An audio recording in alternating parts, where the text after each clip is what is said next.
الحمد لله نحمده ونستعينه ونستغفره ونؤمن به ونتوكل عليه ونعوذ بالله من شرور أنفسنا ومن سيئات أعمالنا من يهده الله فلا مضل له ومن يضلله فلا هادي له ونشهد أن لا إله إلا الله وحده لا شريك له ونشهد أن سيدنا وسندنا وحبيبنا ومولانا محمدا عبده ورسوله صلى الله تعالى عليه وعلى آله وأصحابه وبارك وسلم تسليما كثيرا كثيرا أما بعد فأعوذ بالله من الشيطان الرجيم بسم الله الرحمن الرحيم ولا تهنوا ولا تحزنوا وأنتم الأعلون إن كنتم مؤمنين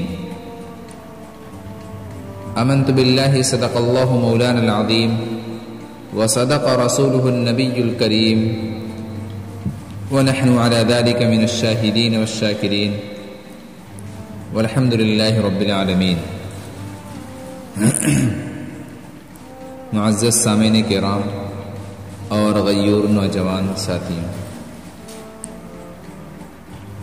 اللہ تبارک و تعالی نے قرآن کریم کے اندر مسلمانوں کی سربلندی اور برتری کی ایک تدبیر بتلائی ہے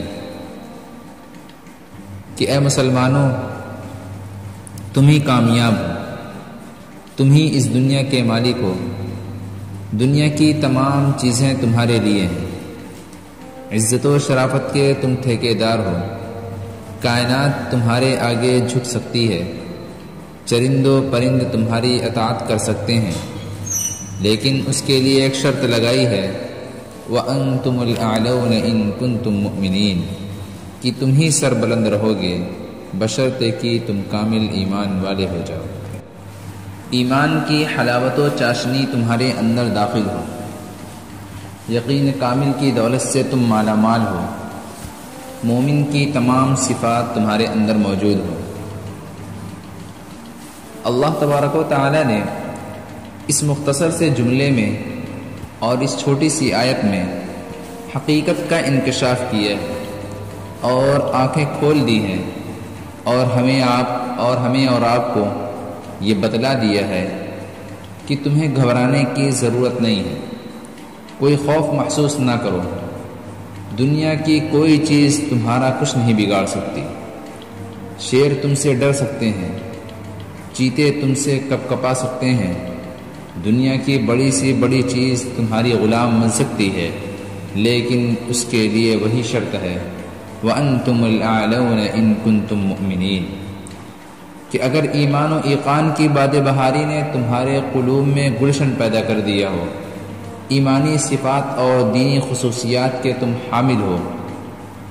لیکن میرے غیور نوجوان ساتھیوں، آج کا انسان یہ تو چاہتا ہے کہ دنیا اس کے آگے جھک جائے، جس چیز کو وہ چھوئے وہ سونا بن جائے، 10 کے مقابلے میں اکیلا کافی رہے، اس کی عزت و شرافت کو دنیا سلام کرے، ہر تمنا اس کی پوری ہو، ہر خواہش اس کا بڑھ کر استقبال کرے، لیکن وہ بھول جاتا ہے کہ اس کو یہ شرافت و عظمت اسی وقت حاصل ہو سکتی ہے جبکہ وہ خدا کی فرما برداری کرے گا، رنگ و خون کے بتوں کو پاش پاش کر کے ایک حقیقی مالک کا فرما بردار ہوگا، چلتے سورج کی پوجا چھوڑ کر مسجود حقیقی کی بارگاہ میں سجدہ ریز ہوگا۔ اس کو یہ مقام اور یہ مرتبہ تبھی حاصل ہو سکتا ہے جبکہ اس کی چیز اللہ کی ہو جائے۔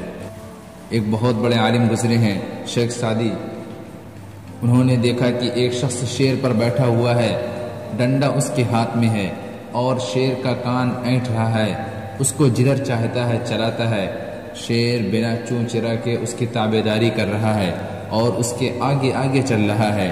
شیخ صاحب کو یہ دیکھ کر بڑا تعجب ہوا، اس آدمی نے شیخ سعدی کو متعجب اور حیران دیکھ کر کہا کہ اے سعدی، تعجب کیوں کر رہے ہو، تمہیں حیرانی کیوں ہے، یہ تو ایک شیر ہے، دنیا کی ہر چیز تمہاری تابعدار بن سکتی ہے، لیکن شرط یہ ہے تو از حکم داور گردن مپیچ، گردن نہیچ از حکم تو ہیچ۔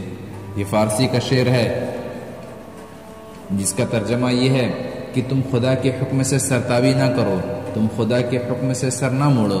دنیا کی کوئی بھی طاقت اور دنیا کی کوئی بھی حکومت تمہارے حکم سے سرتابی نہیں کرے گی۔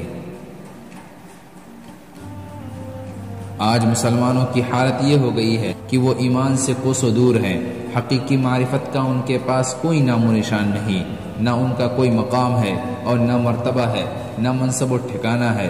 وہ در در کی ٹھوکریں کھاتا پھر رہا ہے۔ کل جو تمام دنیا پر حکومت کرتا تھا، آج وہ خود غلام بنا ہوا ہے۔ کل جو سمندروں میں گھوڑے دوڑا دیتا تھا، آج خود پانی سے ڈرتا ہے۔ کل جو ہواؤں کے رخ کو موڑ دیتا تھا، آج ہوا کے تھپیڑے اس کے رخ زیبا کو جھلسا دیتے ہیں۔ کل جو آگ سے صحیح سلامت نکل جایا کرتا تھا، آج اس کی حالت یہ ہے کہ ایک ہی چنگاری اس کے پورے وجود کو خاکستر کر دیتی ہے۔ کل جو حاکم تھا، آج محکوم ہے۔ کل جو آقا تھا، آج غلام ہے۔ حقیقت یہ ہے کہ فلاکت و نکبت نے اسے ہر چہار جانب سے گھیر لیا ہے۔ میرے عزیز دوستوں، یہ حقیقت روز روشن کی طرح آیا ہے کہ آج ہمیں اپنے ایمان کا پاس و لحاظ نہیں رہا، صرف نام کے مسلمان باقی رہ گئے ہیں۔ مسلمانوں کی صفات تک باقی نہیں رہی، وہ جوش ہمت، جذبہ اطاعت اور اخلاص و للہیت نہیں۔ کفر ہمارے اوپر ہنس رہا ہے، باطل ہم پر خندہ زن ہے، لیکن ہم ہیں کہ خدا کو فراموش کیے بیٹھے ہیں۔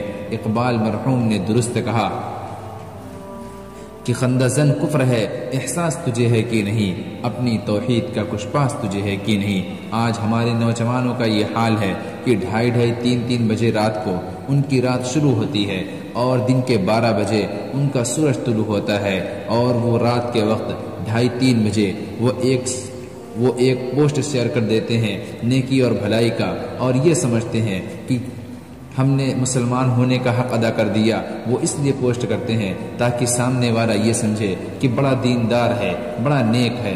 رات کے 2:30 3 بجے بھی دینداری کی پوسٹ کرتا ہے۔ یہ جو ہم دھوکہ دیتے ہیں قوم کو، یہ جو دھوکہ دیتے ہیں ملت کو، حقیقت میں یہ ہم اپنے آپ کو خود دھوکہ دیتے ہیں۔ ایک وہ بھی تھے کہ جب مدائن فتح کرنے کے لیے نکلے تو راستے میں ایک سمندر پڑ گیا، مشورہ کیا کہ اب کیا کرنا چاہیے۔ مسلمانوں کی ایمانی قوت اور دین کے پرجوش ولولوں نے کہا کہ ایمانی قوت کے سامنے یہ سمندر کیا چیز ہے، ہم اسی میں گھوڑے دوڑا دیں گے۔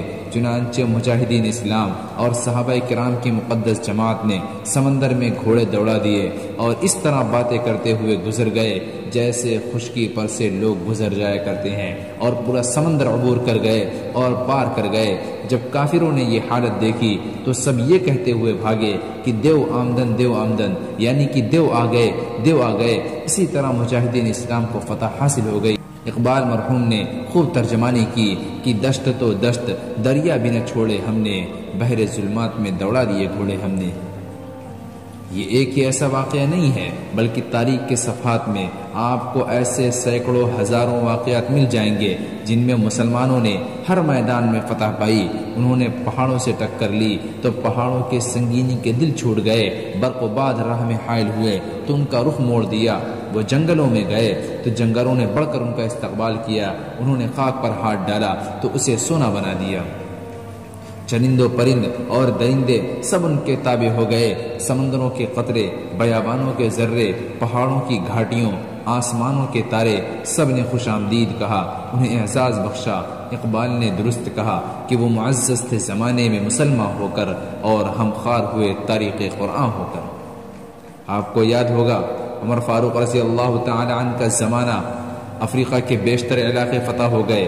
اسلامی نام لیواؤں اور ملت کے جیالوں نے افریقہ کی سرزمین پر اسلامی علم بلند کر دیا، در و دیوار پر اسلامی جھنڈا لہرانے لگا تو وہاں کے کچھ اوباش اور دشمنان اسلام نے دین کی راہ میں روڑے اٹکانے اور وہاں کے سیدھے سادے مسلمانوں کو بہکانا اور ورغلانا شروع کر دیا۔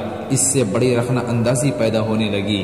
عمر فاروق رضی اللہ تعالی عنہ نے اس کی سرکوبی کے لیے اور حالات کو معمول پر لانے کے لیے حضرت عمر ابن عاص کو وہاں بھیجا کہ جاؤ اور حالات کا جائزہ لو۔ حضرت عمر ابن عاص وہاں گئے اور حالات کا جائزہ لیا، اور یہ طے ہوا کہ یہاں ایک اسلامی چھاونی ہونی چاہیے، یہاں ایک اسلامی چوکی ہونی چاہیے۔ باتیں ہونے لگی، کسی نے کہا کہ چوکی بیچ چوراہے پر بنائی جائے، کسی نے کہا کہ یہ محل سرائے اس چوکی کے لیے موزوں جگہ ہے، لیکن اسلامی لشکر کے سرداروں نے کہا کہ چوکی افریقہ کے جنگل میں بنائی جائے گی۔ افریقہ کے لوگوں نے جب یہ بات سنی تو وہ لوگ یہ کہنے لگے کہ یہ لوگ بیوقوف اور پاگل معلوم ہوتے ہیں۔ افریقہ کا جنگل تو وہ جگہ ہے جہاں دن میں بھی لوگ جاتے ہوئے ڈرتے ہیں، اگر کوئی وہاں پہنچ جاتا ہے تو واپس نہیں آتا ہے۔ وہاں بڑے بڑے شیر، وہاں بڑے بڑے اژدہے، ڈکارتے ہوئے شیر اور دہاڑتے ہوئے، وہاں بڑے بڑے اژدہے، دہاڑتے ہوئے شیر، ڈکارتے ہوئے بھیڑیے ہیں اور قسم قسم کے موذی جانور ہیں۔ بھلا وہاں چوکی کس طرح بنائی جائے گی؟ لوگوں نے منع کیا، لیکن یہ فیصلہ اٹل تھا کہ چوکی افریقہ کے جنگل میں بنے گی۔ اپنی جماعت کو لے کر مسلمان افریقہ کے جنگل کی طرف روانہ ہو گئے۔ افریقہ کے کچھ گنڈے اور اوباش قسم کے لوگ بھی ساتھ ہو لیے کہ تماشا دیکھنے کے لیے کہ دیکھتے ہیں کہ آج ان بدھوؤں کے ساتھ کیا ہوتا ہے۔ تماشائی حیثیت سے ساتھ چلے۔ جنگل کے کنارے پر پہنچ کر امیر لشکر جنگل میں داخل ہو گئے۔ پوری جماعت کنارے پر کھڑی تھی۔ اس امیر لشکر اور صحابی رسول نے، اس مومن کامل نے جنگل کے اندر ایک آواز لگائی کہ اے چرندوں، پرندوں، درندوں اور موذی جانوروں، آج غلامان رسول کو، آج مہمان رسول کو، آج غلامان اسلام کو اس جنگل کی ضرورت ہے۔ میں اس ایمان کے ناطے تمہیں حکم دیتا ہوں کہ یہ جنگل ہمارے لیے خالی کر دو، اور اگر تم نے نہ مانا تو پھر ہم جس کو پائیں گے اسے قتل کر ڈالیں گے۔ میرے نقیور نوجوان ساتھیوں، اندازہ لگائیے آواز کیا تھی۔ نہ معلوم کوئی گولی چلی تھی یا کوئی بم پھٹا تھا یا اس آواز میں جادو تھا۔ مورخین لکھتے ہیں کہ تاریخ کے اوراق اس بات کی شہادت دیتے ہیں کہ بھیڑیے اپنے اپنے بچوں کو منہ میں دبائے ہوئے ایسے طریقے سے جا رہے تھے جیسے کوئی مفتوح قوم فاتح کے سامنے سے گزر رہی ہو، یا جس طرح غلام اپنے آقاؤں کی فرما برداری کرتے ہیں۔ آن کی آن میں پورا جنگل خالی ہو گیا۔ افریقہ کے اوباشوں کے اوسان خطا ہو گئے۔ تماشائی حیرت زدہ رہ گئی۔ یہ ایمانی قوت تھی، یہ ایمانی صفات تھی جس کے ذریعے وہ ہر چیز پر حکومت کیا کرتے تھے۔ برق و شجر، بحر و بر، ارض و سما، کائنات کی ہر چیز ان کے تابع تھی۔ آج بھی اگر وہ ایمان پیدا ہو جائے، یقین کی وہ صفت ہمارے اندر آ جائے، ہم ظاہر کے مسلمان نہیں بلکہ باطن اور اندرونی قلب کو مسلمان بنا لیں، تو کوئی وجہ نہیں کہ ہمیں عزت حاصل نہ ہو، ہمیں دونوں جہان میں کوئی ٹھکانہ نہ ملے، اطمینان و سکون ہمیں میسر نہ ہو، باطل اور طاغوتی قوتیں ہم سے ڈرنے نہ لگے۔ قرآن مجید کا اعلان ہماری زندگی کے عین مطابق ہو جائے۔ دعا ہے کہ اللہ تبارک و تعالی ہمیں ایمان کامل کی دولت سے مالا مال فرمائے اور مومن کامل بنائے، آمین یا رب العالمین۔ وآخر الدعوانا ان الحمد للہ رب العالمین۔